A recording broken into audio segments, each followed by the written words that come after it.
Bugun men juda muhim masalani tushuntirib beraman.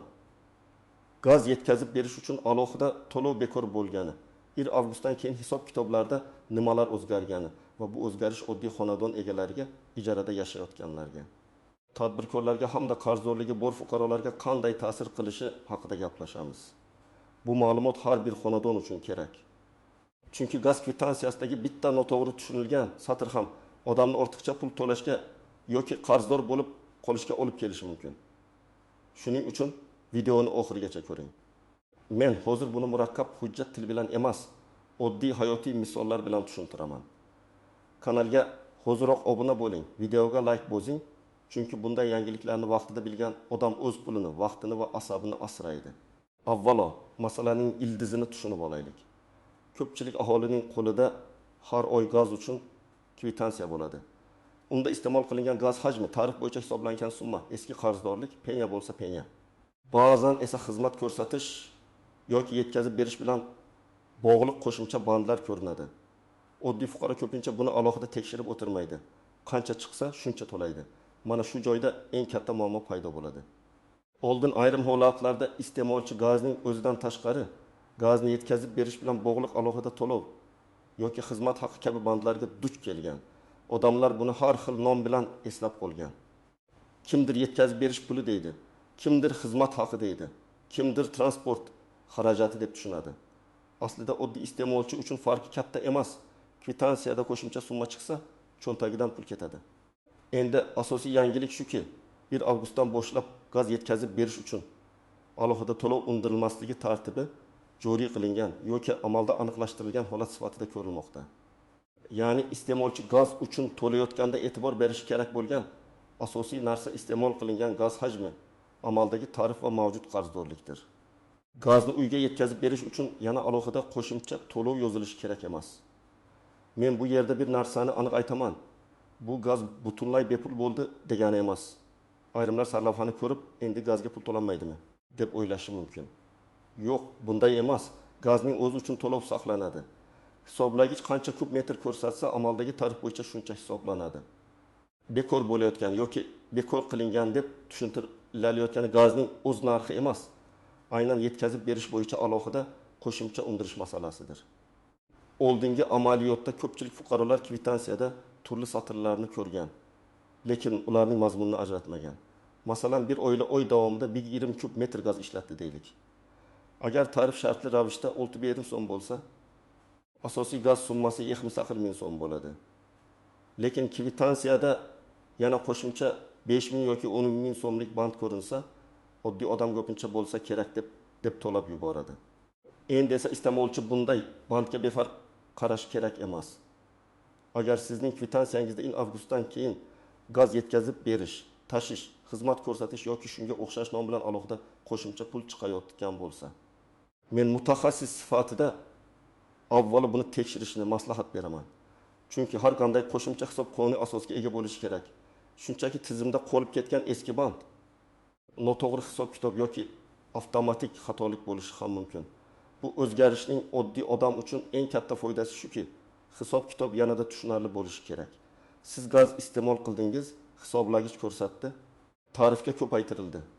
Natijada to'lov chiqdi. Agar avvaldan qarzingiz bo'lsa, u alohida ko'rinadi. Agar to'lovni kechiktirgan bo'lsangiz, qonunda nazarda tutilgan holatda penya alohida hisoblanishi mumkin. Lekin gazni sizning xonadoningizga yetkazib berganimiz uchun yana alohida to'lang degan mantiq oddiy aholi to'lovida endi savol ostida turishi kerak. Birinchi navbatda hisoblagichi bor xonadonlar e'tiborli bo'lishi kerak. Chunki hisoblagich bor joyda hisob kitob aniq ko'rsatkich asosida yuritiladi. Agar sizning hisoblagichingiz bir oyda taqriban kub metr ko'rsatgan bo'lsa, to'lov aynan shu hajm asosida chiqishi kerak. Masalan, oilada 4 kishi yashaydi. Yoz oylarida faqat ovqat tayyorlash uchun gaz ishlatiladi. Bunday holatda 600 kub metr atrofidagi iste'mol odatiy bo'lishi mumkin. Kvitansiyada esa gaz summasidan tashqari yana tushunarsiz qo'shimcha band chiqsa, uni tekshirish kerak. Ikkinchi guruh ijarada yashayotganlar, ko'p ijarachilar kommunal to'lovlarni uy egasiga naqd beradi yoki karta orqali o'tkazadi. Uy egasi esa kvitansiyani ko'rsatmasligi ham mumkin. Men ijarachilarga aniq maslahat beraman. Har oy gaz bo'yicha skrinshot yoki kvitansiya nusxasini so'rang. Chunki ayrim hollarda eski qarz ham joriy oy to'lovi sifatida ijarachiga yuklanadi. Masalan, siz avgust oyida uyga kirdingiz, lekin uyning iyuldan 300 ming so'm qarzi bor. Agar kvitansiyani ko'rmasangiz, bu qarz sizga tegishlilik qilib aytilishi mumkin. Aslida siz yashagan davrdan boshlab iste'mol qilgan gaz uchun javobgarsiz. Avvalgi qarzdorlik masalasini uy egasi bilan alohida kelishib olish kerak. 3-guruh qarzdorligi bor oilalar, agar sizda avvaldan 5000 so'm qarz bo'lsa, 1 avgustdagi o'zgarish bu qarzni avtomatik o'chirib yubormaydi. Bu juda muhim. Gaz yetkazib berish to'lovi bekor bo'lgani yoki undirilmasligi eski gaz qarzlari yo'qoladi degani emas. Siz oldin iste'mol qilgan gaz uchun hisoblangan asosiy qarzni baribir to'lashingiz kerak. Faqat qarz tarkibida aynan noqonuniy yoki asossiz qo'shimcha bandlar bo'lsa, ularni qayta ko'rib chiqish bo'yicha murojaat qilish mumkin. 4-guruh xususiy uy egalari. Ko'p qavatli uylarda hisob-kitob nisbatan tizimliroq bo'ladi, lekin hovlilarda isitish qozoni, suv isitgich, gaz, plita va boshqa uskunalar bo'lgani uchun iste'mol yuqori bo'lishi mumkin. Qishda bir hovli 500 kub metr, 800 kub metr. Ba'zan undan ham ko'p gaz ishlatadi. Shuning uchun har bir qo'shimcha band katta summaga ta'sir qiladi. Agar 200 kub metr uchun asosiy to'lov chiqsa, uning ustiga yana alohida yetkazib berish to'lovi qo'shilsa, oilaning oylik xarajati sezilarli oshadi. Shu sabab hovli egalariga kvitansiyani satr-satr tekshirishni tavsiya qilaman. Agar sizning kvitansiyangizda faqat iste'mol qilingan gaz hajmi, tarif bo'yicha summa va avvalgi balans ko'rsatilgan bo'lsa, alohida tushunarsiz xizmat haqi bo'lmasa, ortiqcha xavotirga o'rin yo'q. Bunday holatda siz odatdagidek gaz uchun to'lovni amalga oshirasiz. Lekin baribir har oy hisoblagich ko'rsatkichini suratga olib qo'yish foydali. Agar siz gazdan umuman foydalanmasangiz, masalan, xonadoningiz elektr plita bilan jihozlangan bo'lsa yoki gaz tarmog'idan uzilgan bo'lsa, sizga gaz iste'moli bo'yicha to'lov chiqmasligi kerak. Lekin ba'zida eski abonent raqami faol qolgan bo'lsa, ayrim tizim xatolari bo'lishi mumkin. Shuning uchun men gaz ishlatmayman, demak umuman tekshirmayman deb yurish ham to'g'ri emas. Kamida bir necha oyda bir marta abonent hisobini ko'rib turish kerak. Agar siz oldindan to'lov qilib qo'ygan bo'lsangiz, masalan, hisobingizda 200 ming so'm ortiqcha mablag' bo'lsa, bu o'zgarish sizning balansingizni yo'q qilmaydi. Ortiqcha to'lov keyingi oylar iste'moliga o'tish kerak. Agar tizimda balans noto'g'ri ko'rinsa, to'lov cheklarini saqlagan bo'lsangiz, muammoni hal qilish ancha oson bo'ladi. Keling, oddiy misolni ko'ramiz. Toshkentdagi bir xonadonda 3 kishilik oila yashaydi. Ular yozda faqat ovqat pishirish uchun gaz ishlatadi. Hisoblagich oy boshida 22 kub metr, oy oxirida 23 kub metr ko'rsatdi. Demak, oylik iste'mol qimmat kub metr. Agar tarif 30 so'm bo'lsa, asosiy to'lov 22 ming so'm bo'ladi. Endi kvitansiyada 52 ming so'mdan tashqari 8 ming so'm yetkazib berish deb chiqsa, fuqaro savol berishga haqli. Bu nima asosda qo'shildi? Qaysi qaror yoki shartnomaga tayanilgan? Nega 2 avgustdan keyin ham alohida ko'rsatilmoqda? Ikkinchi misol. Farg'onadagi hovlida 6 kishilik oila yashaydi. Yozda iste'mol 1 kub metr, qishda esa 700 kub metrga chiqadi. Avgust oyida ular 1 kub metr gaz ishlatdi. Asosiy to'lov 90 ming so'm bo'ldi. Lekin eski qarz 420 ming so'm bor. Kvitansiyada jami 50 ming so'm ko'rinadi. Bu yerda odam gaz yetkazib berish to'lov bekor bo'ldi. Nega 50 ming so'm chiqdi deb o'ylashi mumkin. Sabab shuki 420 ming so'm eski qarz bo'lsa, u alohida masala. Bekor bo'lgan qo'shimcha to'lov eski asosiy qarzni yo'q qilmaydi. 3-misol. Samarqandda ijarachi talaba kvartirada yashaydi. Uy egasi unga gaz 1 million so'm chiqdi deydi. Talaba esa real iste'molni bilmaydi. Keyin kvitansiyani so'rasa, joriy oy gaz to'lovi 45 ming so'm, qolgan 35 ming so'm esa oldingi davrdan qolgan qarz ekani ma'lum bo'ladi. Mana shunday vaziyatlarda hujjatni ko'rish juda muhim. Men har doim aytaman, kommunal to'lovda og'zaki gap emas, kvitansiya va hisob-kitob asos bo'ladi. 4-misol. Bir tadbirkor kichik novvoyxona yuritadi. U yerda gaz iste'moli xonadonga qaraganda ko'proq. Tadbirkorlik subyektlari uchun tarif, shartnoma va hisob-kitob tartibi aholiga nisbatan boshqacha bo'lishi mumkin. Shuning uchun aholi uchun gaz yetkazib berish to'lovi bekor bo'ldi degan xabarni tadbirkor o'z shartnomasiga avtomatik qo'llamasligi kerak. Agar siz biznes uchun gaz ishlatsangiz, gaz ta'minot korxonasi bilan tuzilgan shartnomani ochib o'qing. Tarif turini aniqlang va hisob kitobdagi har bir band bo'yicha yozma izoh so'rang. Endi eng muhim nozik joylarga o'tamiz. Birinchidan, gaz to'lovi bilan gaz uskunalariga texnik xizmat ko'rsatish bir xil narsa emas. Masalan, gaz plita, isitish qozoni, dud boron, gaz g'uri holatini tekshirish bo'yicha alohida xizmatlar bo'lishi mumkin. Bu xavfsizlik masalasi bilan bog'liq. Lekin bunday xizmatlar ham aniq asos, shartnoma, dalolatnoma yoki bajarilgan ish hujjati bilan tasdiqlanishi kerak. Ya'ni yetkazib berish to'lovi bekor bo'ldi. Demak, umuman hech qanday xizmatga pul olinmaydi deb tushunish ham noto'g'ri. Ikkinchidan, hisoblagich nosoz bo'lsa yoki ko'rsatkich vaqtida olinmagan bo'lsa, hisob kitob o'rtacha iste'mol bo'yicha chiqarilishi mumkin. Bu holatda kvitansiyadagi summa siz kutgandan yuqori bo'lishi ehtimoli bor. Masalan, hisoblagich ko'rsatkichi 2 oy berilmagan bo'lsa, tizim taxminiy hisob qilishi, keyin real ko'rsatkich kiritilganda qayta hisob kitob bo'lishi mumkin. Shuning uchun har oy bir sanada hisoblagichni suratga olib, ko'rsatkichni ilova yoki shaxsiy kabinet orqali tekshirib turish kerak. Uchinchidan, noqonuniy ulanish yoki hisoblagichga aralashish masalasi juda jiddiy. Ayrim fuqarolar endi yetkazib berish puli bekor bo'ldi degan xabarni eshitib nazorat kamaydi deb o'ylashi mumkin. Aslida noqonuniy ulanish, plombani buzish, hisoblagichni to'xtatishga urinish katta jarima va qayta hisob kitobga olib keladi.